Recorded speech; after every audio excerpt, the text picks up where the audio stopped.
In today's video, I'm going to teach you how to create CRM stages in Mautic. Before we start, make sure you're signed into your Mautic account with the right permissions to manage stages. Stages help you track where a contact is in your funnel, from early awareness to becoming a customer. Setting them up clearly now will make your automations and reports far more meaningful later. Open your browser and go to your Mautic login page. On the sign-in screen, enter your credentials and click the login button. If you ever get redirected to the dashboard automatically, that's normal. Just follow along from there. Once you're in, look to the main menu and find the Stages section. It's typically listed with other contact management tools. Click Stages to open the Stages overview. This page shows all existing stages, along with their status. If you're starting fresh, it may be empty, which is perfectly fine.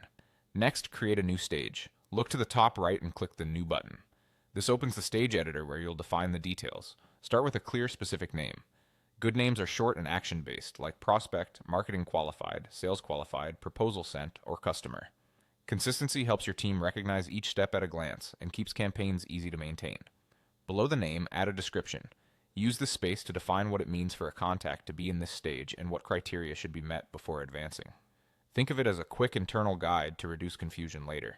For example, you might note the typical behaviors or data points that qualify someone for this stage, or which team is responsible at that point. Now check the active status toggle. Turning this on makes the stage available for use right away, which is usually what you want for new stages. If you prefer to prepare the stage and enable it later, leave it inactive for now. Remember that inactive stages won't be assignable in campaigns or forms until you activate them. When everything looks good, click Save and Close. This will save your changes and return you to the Stages list so you can see your newly created stage alongside any others. If you need to adjust the name, description, or status later, you can always reopen the stage and edit it. That's it.